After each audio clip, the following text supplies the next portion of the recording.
Bon, nouvelle semaine qui démarre, on va avoir pas mal de boulot parce que cette fois on va attaquer les choses sérieuses avec le garage. On va mettre en place le premier rang de parpaing vraisemblablement aujourd'hui ou demain. Et puis on va commencer à monter les murs avec les blocs à bancher progressivement dans la semaine et couler le béton à l'intérieur.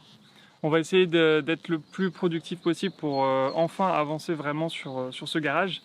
Même si on devrait avoir un facteur qui va limiter un petit peu notre productivité dans les prochains jours, prochaines semaines, prochains mois, parce que ce week-end, notre famille s'est un peu agrandie. Ouah, non. Il faut que tu te tiennes devant la caméra. Donc on vous présente Cusco, donc un bébé Golden Retriever qui a 8 semaines. Dis bonjour Cusco. Coucou. On l'a récupéré le week-end dernier, donc on est super content d'avoir un chien avec nous. Ça faisait très longtemps qu'on voulait un Golden Retriever. Donc vous allez le voir souvent parce qu'il va venir avec nous sur le chantier et on veut l'habituer pour que déjà il s'approprie les lieux et puis bah ça fait un peu d'animation pour nous de l'avoir avec nous. Voilà, future mascotte, Cusco, une célébrité sur internet.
Bon, nouvelle journée qui démarre, on a réussi hier à faire l'équerrage de la partie fermée du garage, donc on a eu un petit peu de mal à retrouver les dimensions exactes.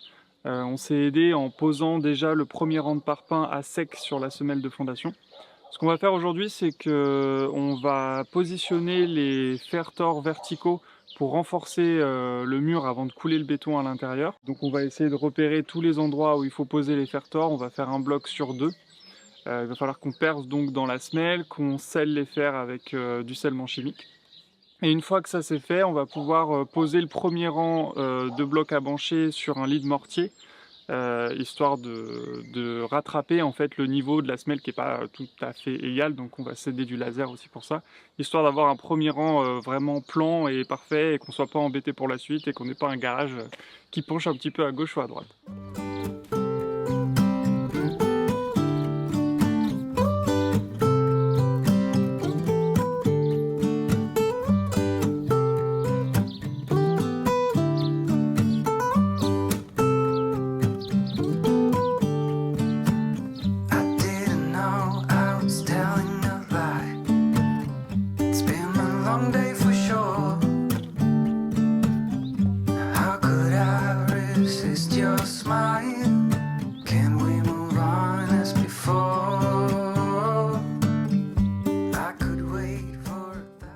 On a positionné le deuxième rang de blocs à bancher, comme ça on va savoir exactement où il faut placer les fer-tors verticaux pour pas qu'on soit gêné plus tard.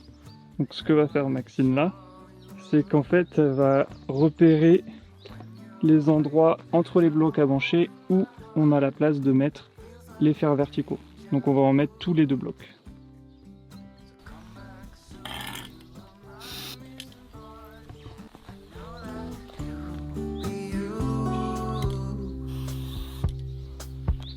You're my sweetheart. When you're around, I feel the sparks takes me higher, sweetheart. Let me be close to you forever, ever, darling. You're my sweetheart.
Pendant que je m'occupe de faire les trous pour les fer-tors, Maxine, elle, s'occupe de les couper à la bonne taille.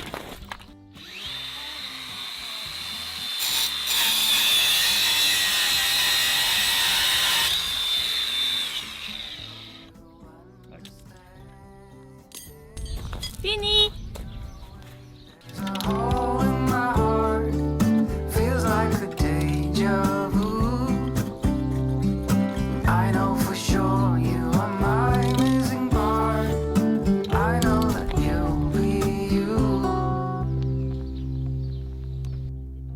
You're my sweetheart. When you're around, I feel the sparks takes me higher, sweetheart. Let me be close to you forever, ever, darling. You're my sweetheart. You're my sweetheart.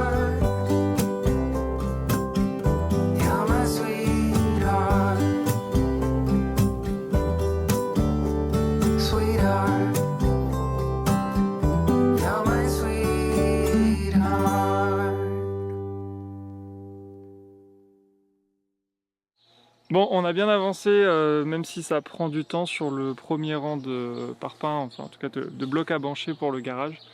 On prend du temps parce qu'on a peur de se tromper, on a peur que le garage soit pas tout à fait d'équerre, soit pas tout à fait droit.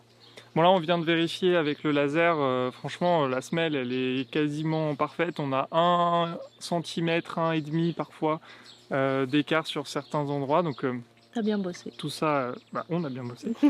Tout ça on va le rattraper avec du mortier pour avoir vraiment le premier étage le plus plan possible avant de monter les autres étages de blocs à brancher. Donc là, à nouveau, on va retirer des fils pour avoir le niveau fini du premier rang de parpaing, histoire d'être à niveau partout. Ça va nous permettre de bien savoir, une fois qu'on va pouvoir enlever les parpaings, les remettre avec le mortier, d'être toujours sur la bonne ligne, toujours droit, toujours à niveau, et surtout pas se tromper. On va revérifier une fois de plus les équerrages, et après, il n'y a plus qu'à dérouler, à sortir la bétonnière, et c'est parti. Donc ce qui est chouette, c'est que là, on galère un peu parce que c'est le premier, mais on a déjà commencé à apprendre de nos erreurs. Donc on pense que pour les prochains chantiers, ça sera beaucoup plus simple. On saura vraiment comment faire, on sera sûr de nous et voilà, donc ça ira plus vite. Ouais, là on tâtonne un peu parce que c'est la première fois qu'on construit un bâtiment en fait de notre vie. Donc forcément c'est long, c'est fastidieux, on a vraiment peur de se tromper, je l'ai déjà dit. Mais voilà, on préfère faire les choses comme il faut, prendre notre temps, quitte parfois à perdre un petit peu de temps, on en est conscient. Mais bon, on préfère prendre ce temps-là maintenant plutôt que d'avoir à refaire le garage dans 5 ans ou 10 ans, une fois qu'il se serait écroulé.